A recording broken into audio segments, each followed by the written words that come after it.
Stab Baldwin and coach Kevin Braswell will not be happy with giving up 25 points in 10 minutes of basketball. Oh, definitely, especially with just 10 minutes, hindi ka matutuwa kasi if you keep that pace, then you're on the way to about 100. Yes. And usually, what the scores you want when you're playing 4 10-minute quarters is anywhere in between the 60s and the 70s. So you want to be able to, especially in the first part, in the first 4 or 5 minutes, we were shooting well. I felt New Zealand was able to adjust in the second part of the first quarter, kaya bumaba pati ang ating field goal percentage. But both teams, 52.6 and 53.8, shooting the lights out. Pero itong New Zealand with 9 out of 10 free throw shooting. Yun yung mabigat di ba? Kasi 9 points out of the 25 nanggaling sa free throw. So that's a big statistic. But for Gilas Pilipinas, 9 assists in the first quarter alone. That is commendable.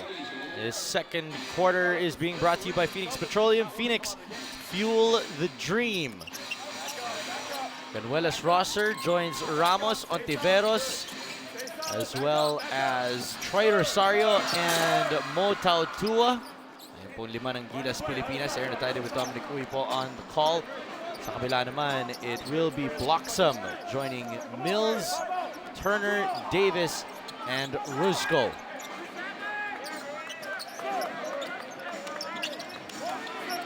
Mills to Rusco, who made a long bong a while ago. Ganap ng kaibigan at the end of the 24-second shot clock. Rebound para kay Mo Tautua. Troy Rosario, one of those guys that I felt that he was suited up yesterday. Could have given us, a number of minutes that he could have gotten to the open spot and made it more difficult for Hamed Haddadi to just score 22 points. Tiveros missing there. And Troy has that shot. Hinahayaan yung tira na yun. Oo. Diba? Tsaka okay dito kay Troy Rosario. Kahit mapamahan siya, he does a lot of good things on the court. For being such a young guy, he is solid. Immediately, a timeout being called. I believe it's by Coach Kevin Braswell on the New Zealand side. We will cut to a break. More of your Jones Cup action when we return. Back to the action we go. What adjustments do you want to see from Coach Stab Baldwin and the rest of Gilas Pilipinas? Well, definitely on the defensive end, we can do a better job of not fouling, first and foremost, and keeping in front of their primary defender, because this will also teach us to be able to adjust to the calls. When you're playing in the PBA, there's a lot more contact that is allowed. Tua rejected by Brian Davis. On the other end, foul called on Matt Canuelas Rosser. And Rusco will head to the free throw line. Hello, Ray Turner. Turning that one back. No thank you.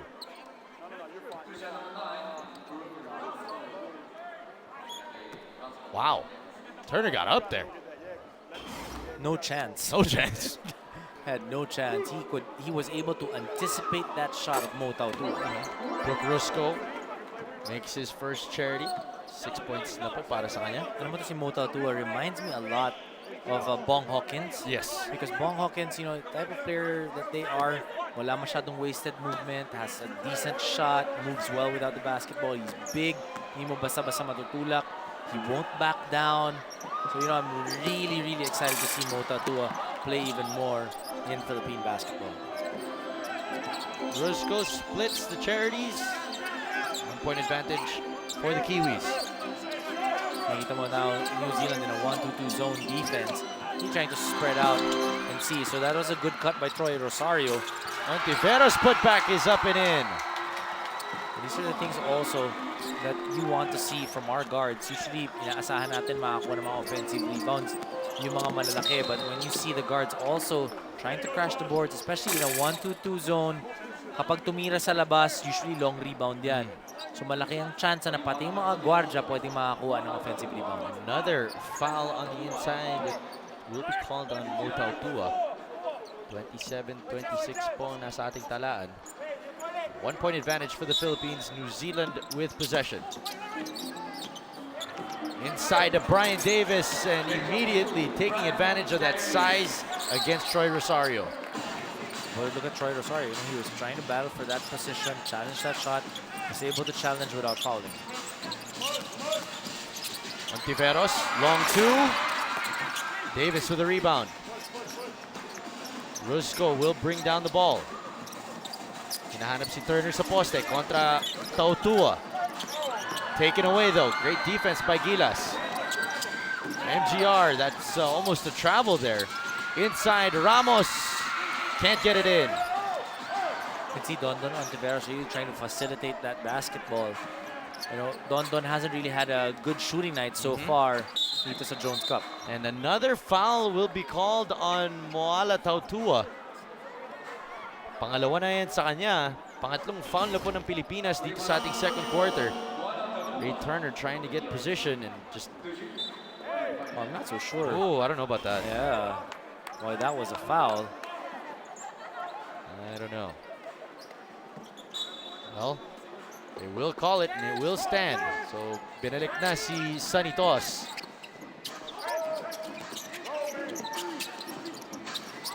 Taken away by Ramos. And here comes Gilas.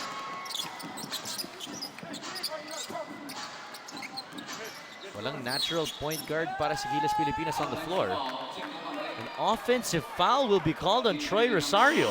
Wow. Wow. Wow. I don't know. As Mills will sit Hopefully down. we can see that again. Oo. Si Newton Parang naman ang jockeying pinasok. for position lang yun eh. Parang, I mean, didn't really see that much contact. Turner, kontra kay Rosario. Taken away. Ramos sa kabila. Oh, and just miscommunication between Ramos and MGR. Balik na naman sa New Zealand ang possession.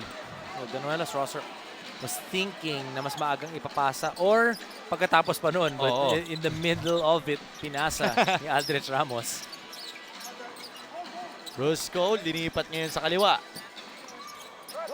Brian Davis sa poste, kontra kay Sanitos. Spinning all the way off the glass, can't get it in. And both teams have gone dry from the field. Foul will be called on the inside.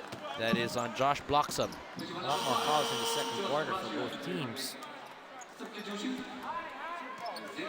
Bloxham with 2 personal fouls so far. Like, yung first quarter natin, Dom, 25 apiece.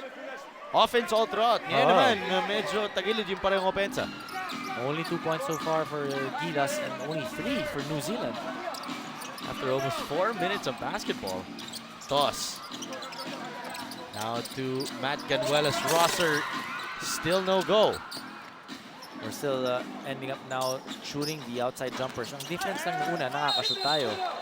And usually, you know, with a 1-2-2, if you rotate that basketball, you swing it to the other side, you may be able to get and be able to penetrate that zone defense. There's the foul on Aldrich Ramos, and that puts the Philippines in penalty.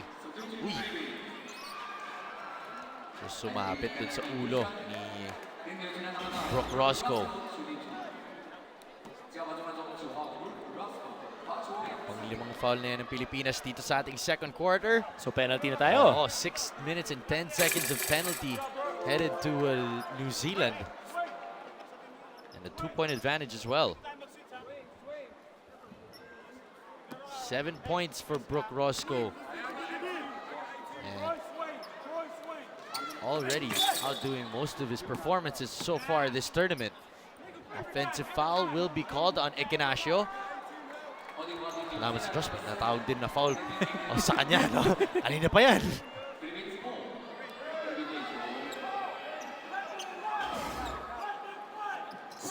Tignan natin yung jockeying for position nilang dalawa. Ginawa kasi Troy Rosario. Bata namin yan. Well, that's how important it is to be able to get position first pagdating sa free throw. Especially if you're the first one on the block. Rosario to Rosser. Pigilan yung pasa. 5 on the shot clock. Toss for 3. A little out of his range. Rebound para kay Davis. Rusco stepping on the line. Good defense there for Gilas. Maybe they can try to set up Dondon Ontiveros, their shooter. But you need to be able to set it up by penetrating first. So, maybe this is where you miss like a Terrence Romeo Yes. or a Jason Castro. Para naman kay Matt Canuela's roster, Tom, how hard is it to change positions into the point guard position? Well, si Matt Canuela's roster naman, he's always been a guy that can do a lot of things.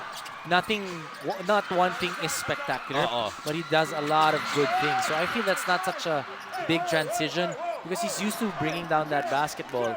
And actually what I feel he needs to get used to is taking a lot more shots. Yun. 29-27, still 2 puntos pa lang ang Pilipinas dito sa ating pangalawang kanto, and three-pointer is knocked in by Newton. Love the hair. Probably the best hairdo leads to William Jones Cup. The exact opposite of Brian Davis's hair. Steal by New Zealand. Can it be taken back? No. Newton with it at mapipituan pa ng foul si Dondon Ontiveros. Free throws once again for New Zealand. Problems continue on. Yan yung tulak ni Dondon sa likod ni Brian Davis. It will mean 2 free throws for New Zealand when we return. We never have to waste the fucking time out again to do this. Ano? Sonny, you're down here short corner. Art, you're here. I don't care where you are here today. Just set a screen on either side. Inside screen. Inside screen. Okay? Set it over here. So now what we're gonna do? Tab's gonna draw up a fucking zone play. We're gonna stay in the zone. On the second pass, we go man. We go man. We talk it out, we match up man, all right? So first pass, wherever it goes, we play zone. Second pass, we match up. All right, we match up just to fuck them up a little bit. 32-27 po nasa ating talaan with New Zealand up by 5 despite not getting and not needing any offensive rebounds to get there. Our games naman para bukas, Iran kontra Russia, napaka-importante pong laban na yan para sa Pilipinas if we're looking to win this Jones Cup. And then of course, Gilas Pilipinas taking on the USA Select Team at 5 p.m. live on TV5. 4:45 remaining dito sa ating pangalawang kanto. No sign yet of Asi Taulava. It's really just been Mo Tautua and Sonny Toss. Well, Asi Taulava able to play a lot of minutes yesterday against Iran, so they're trying to really distribute the minutes.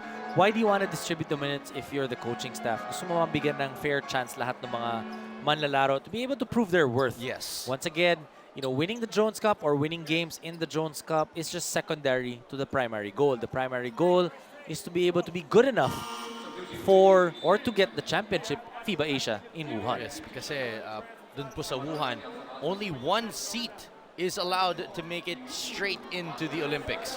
So, second place yung ginawa po natin ng FIBA Asia Championships, that will not be enough to book a ticket to the Rio Olympics in our next Summer Olympics, of course. Newton makes the first and makes them both. So the lead now is up to 7 for the Wellington Saints. 1 out of 11 ang Gilas Pilipinas in the second quarter. Castro dishing it out. Rosario for 3.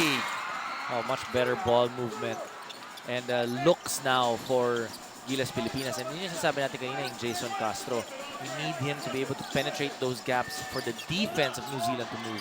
Castro pull up for 3, rattles out. Toss, offensive rebound. Inikot Tigari. Castro out to Rosario again. Finally putting it home, and points number 3, 4, and 5 to the Philippines.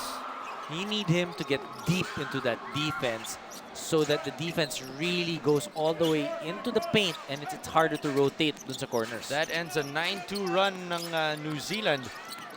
Kinasyo sa poste, kontra kay Rosario. Dinoble. Supalpal.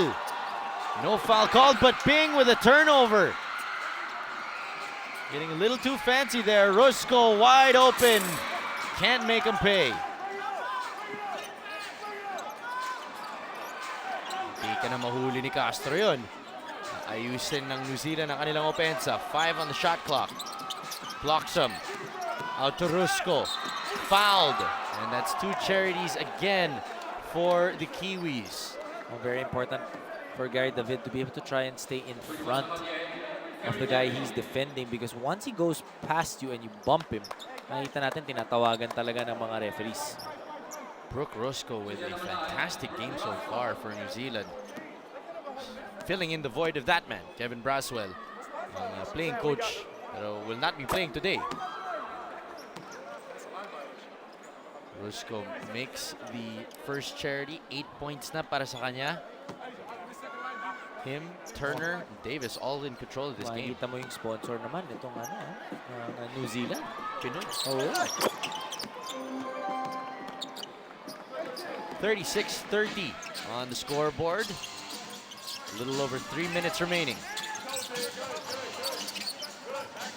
Toss. Jumper is in. We're shooting a lot better now. Jason Castro, with him running the point, the defense is a lot more preoccupied with him. Siyempre, pag nalaman ng kabila na pinasok na yung #1 point guard in Asia, medyo mag-iiba ng konti yung defense. Alam nila, you have to be aware where a player like Jason Castro's caliber is on the court. Take a look at it again. Ito yung banggaan sa loob. Toss is called for another foul. And this second quarter has really, really slowed down. Too many fouls given up by Gilas Pilipinas. And New Zealand also actually giving up a lot more fouls as compared to the first quarter.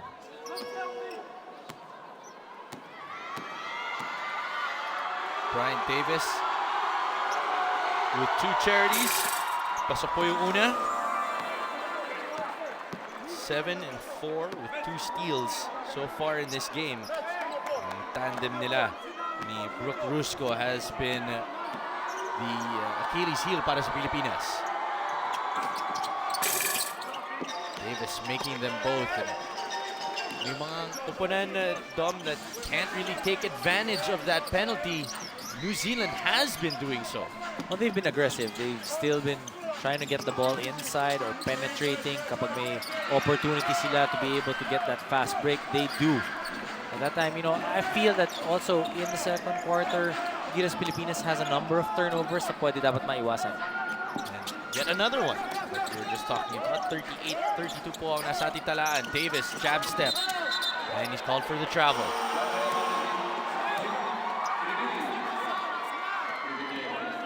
.226 remaining. Can the Philippines bounce back? Only 7 points in this quarter. Habang New Zealand breaking up 13. Gabe Norwood pinasok ulit. Back to the starting 5 ang Gilas Pilipinas. Castro, the toss. Dinoble, travel again.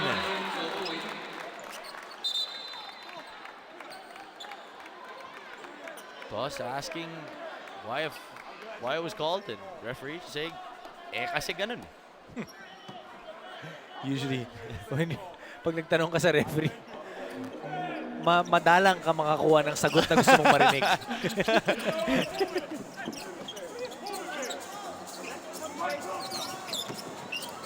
Roxo out to Equinacio. No, Newton with a rebound. Finally. An offensive rebound for New Zealand. Equinacio with a pick. Offensive foul. As Equinacio was trying to get into position. Nakita niya si Castro yung bumabantay sa kanya. Oo. When he saw that he had the advantage, if it was going to be down low, especially with nobody else there. May konting benta rin tong si Castro dun sa galaw, pero gumana naman. Okay lang. Okay lang, that's to our favor. Yes, sige. 6-point advantage for New Zealand. Gary David, may tanga ng bola. David to Castro, drives. Mahanap na puwang. Castro's fishing for the foul, none called. And rebound for New Zealand. Definitely this second quarter we have struggled in terms of not just on offense but even on defense. 15 fouls already para sa Gilas, only 7 for New Zealand. And out of those 15 fouls, Aaron, 20 free throws na ang binigay natin. Yan yung masakit is Davis makes a jumper to push the lead up to 8. Or rather, that was, they make it 9. They rule it as a 3. Biggest lead of the game. David. Sinusubukan makabawi. Rebound para kay Newton. Not really too many attempts from us from the inside. Yung mga shoot na manggagaling sa shaded area.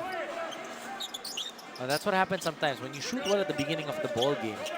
You know, and then slowly but surely the averages, the numbers will catch up, and then you end up still shooting the outside. Davis inside, scoring once more at double digits na po ang lamang. 13 points na para kay Brian Davis.